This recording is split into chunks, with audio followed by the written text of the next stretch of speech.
하나님의 경륜이란 제목으로 말씀을 드리겠습니다.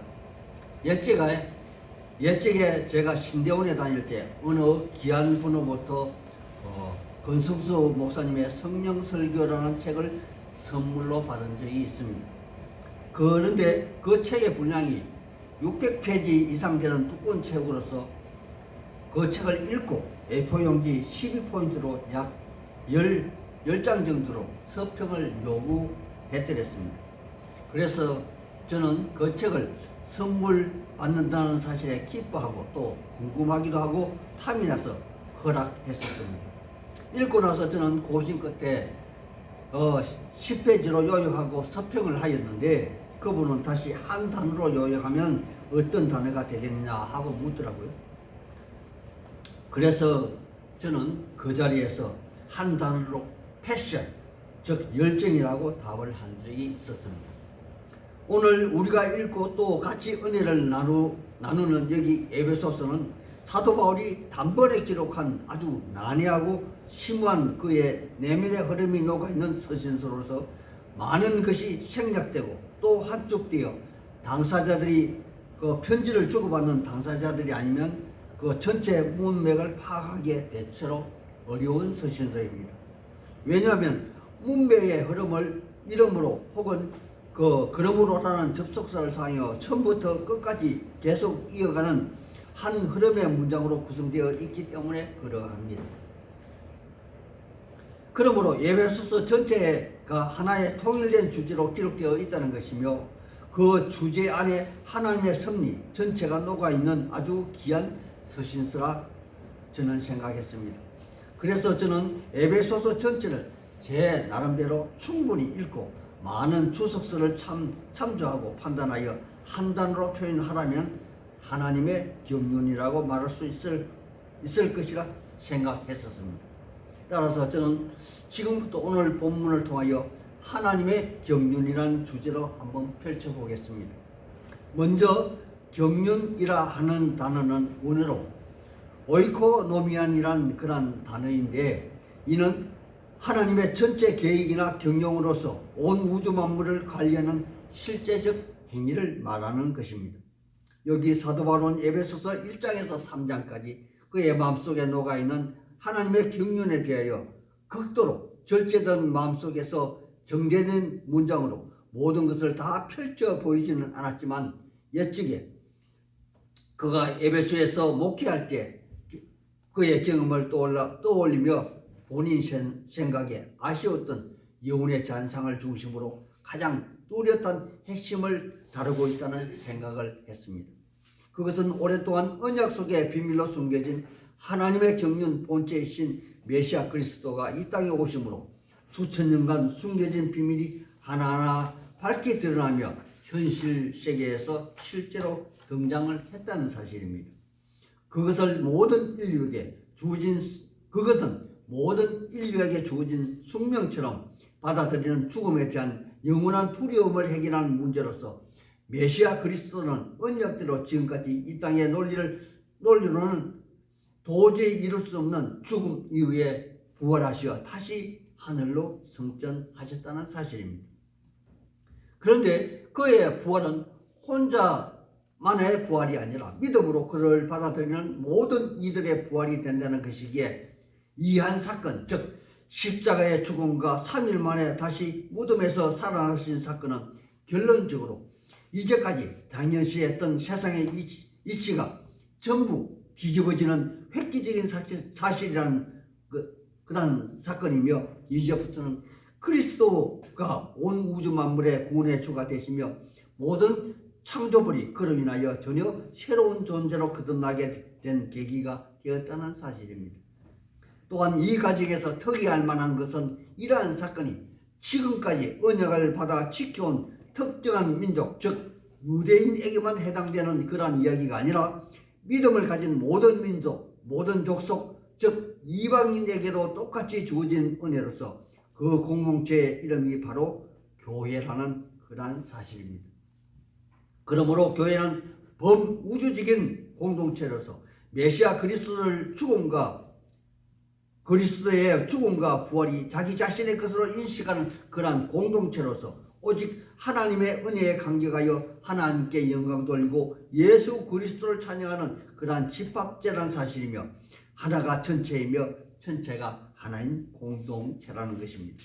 따라서 여기 에베소서는 믿음으로 공동체를 이룬 교회에 주어진 말씀으로서 에베소서 전반부 1장에서 3장까지는 교리적이고 원론적인 문제를 다루었으나 이제 후반부 4장부터는 실제적인 삶에 관한 문제를 다루고 있다는 사실입니다. 그럼 본문을 한번 살펴보겠습니다. 4장 첫 음절에 그러므로라는 접속사는 전반부 전체를 받는 말로서 이제는 이방인도 유대인도 같이 동일한 언약의 수혜자로서 그리스도 예수 안에서 교회 안에서 영원한 생명의 영광이 대대로 영원무궁하다는 그런 말씀을 이어받는 것입니다. 그리고 이어서 주 안에 갇힌 내가 너희를 권하노니 하는 말은 제가 지난번 그 설교 때 사로잡힌 영혼 군마도를 그린 조선 후기화가 장성업을 예를 든 것처럼 사도 바울은 자신의 육체가 로마 감옥에 갇힌 사실을 은유적 표현으로 자신이 예수 안에 갇혔다는 표현으로 유비된 말씀을 하신 것입니다. 예측에 그는 다메섹 도상에서 그리스도를 만났고 또 거기서 영원한 진리를 발견하였으므로 그에게 미친 자, 사로잡힌 영혼, 주 안에 갇힌 자로 자기 자신의 정체성을 표현하고 있는 그런 말씀인 것입니다.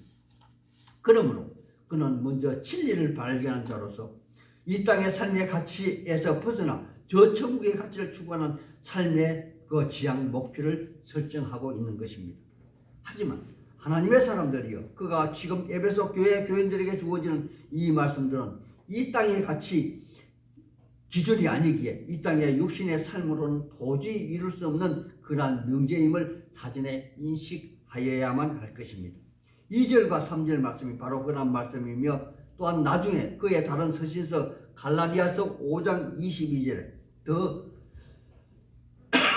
확대 해석하여 성령의 9가지 열매 즉 사랑과 희락과 화평과 자비와 양성과 오래 참음과 충성과 절제로 나열하고 있다는 사실입니다.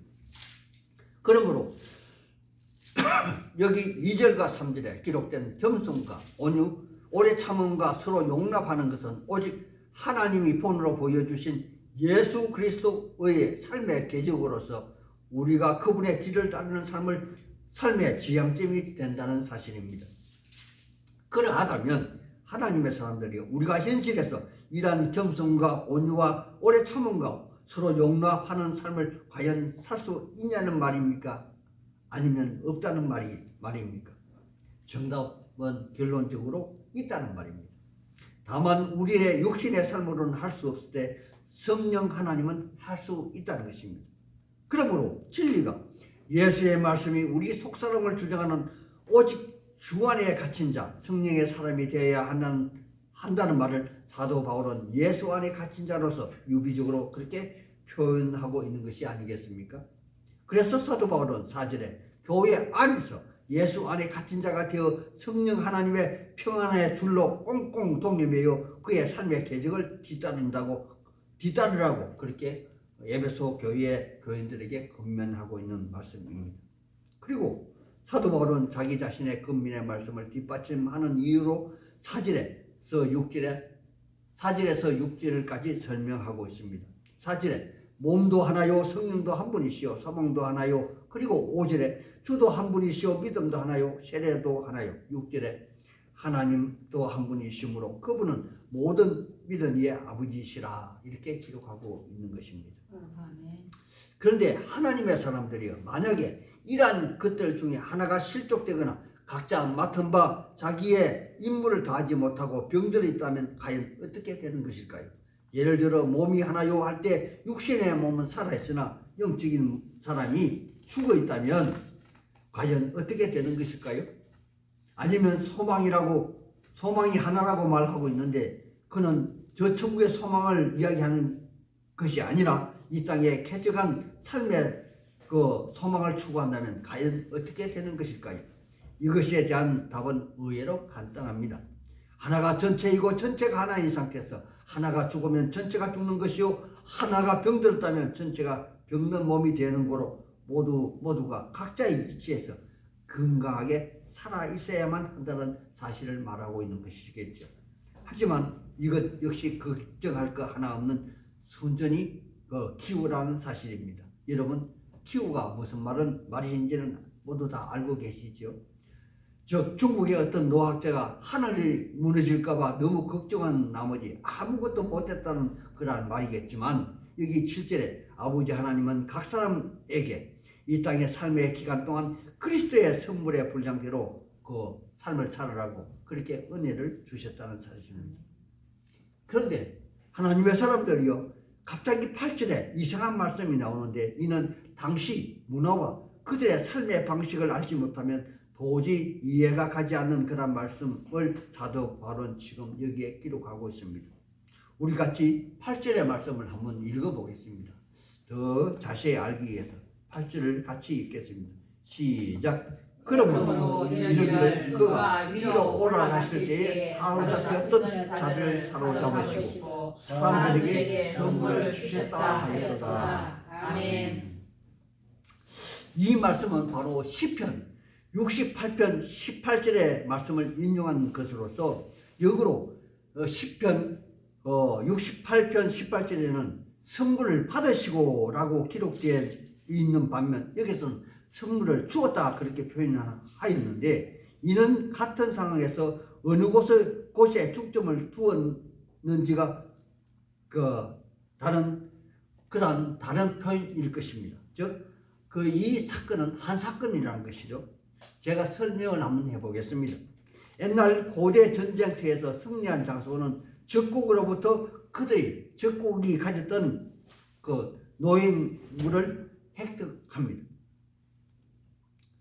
그 연장선에서 적국의 왕은 전쟁 배상금을 지불하고 승리한 왕은 그 받은 배상금을 아군의 군사들에게 나누어준 행위를 묘사한 그런 말씀으로서 구약 시편에서는 적국으로부터 선물을 받는 것을 표현하였고 신약 여기 에베소서에서는 받은 선물을 아군 군사들에게 나누어주는 행위를 설명한 것으로서 동일한 사건에서 어느 곳을 중점적으로 묘사했느냐의 차이를 설명한 부분입니다. 따라서 여기 시편 68편 18절의 말씀은 우리 주님이 이미 이루어 놓으신 표적 세미온이라는 그러한 말씀입니다. 그분은 실제로 십자가 죽음에서 승리하시어 부활 성천하심으로 이 땅에 건세 잡은 마귀 사탄의 최대 무기인 죽음을 이기심으로 그 죽음에 이르게 하는 모든 그 행위를 쟁취하셨다는 것입니다. 그러므로 죽음에 이르는 죄를 짓게 하는 행위, 즉 성냄과 탐욕과 오래 참지 못하는 것과 하나님께 반역하는 행위 등에서 교회의 구성원들은 마침내 승리할 수밖에 없다는 사실을 말하는 것이며 세상에서 가장 온유한 그 모세 같은 그런 사람이 모두 다 될 수 있다는 사실을 말하는 것입니다. 이것은 순전히 하나님의 은혜의 선물이라 바울 사도는 힘주어 설명하고 있는 부분이죠. 이 말씀이 바로 9절에서 10절 말씀인 것입니다. 그리고 이제는 그 선물을 자기 분량대로 받은 각 개인에게 사도 바울은 또 주목하고 있습니다. 11절에 어떤 사람은 사도로, 어떤 사람은 선지자로, 어떤 사람은 복음 전환자로, 또 어떤 사람은 목사로, 교사로 삼았는데 왜 어떻게 하기 위한 그런 조처라는 것일까요? 바로 온전한 교회, 바른 교회, 천국의 모형인 교회, 예수님의 손길이 살아있는 교회, 하나님의 경륜이 실제로 이루어지는 교회, 천국의 지소인 교회를 세우기 위한 각자 은혜의 선물을 하나님께서 예수 그리스도를 통하여 내려주셨다는 사실입니다. 그러므로 교회는 온전하지도 완전하지도 않지만 그럼에도 불구하고 온전함과 완전함을 추구하는 그러한 삶을 살아야만 한다고 교인들에게 부탁하고 있는 것이겠죠. 하나님의 사람들이요, 사도 바울은 어쩌면 바보이거나 아니면 천재인 것 같습니다. 왜냐하면 같은 말을 계속 반복하는 것을 보니 분명 그는 바보입니다. 하지만 역으로 같은 상황을 다른 각도에서 다른 말로 표현하니 그는 천재인 것으로 보이는 거라는 말이겠죠.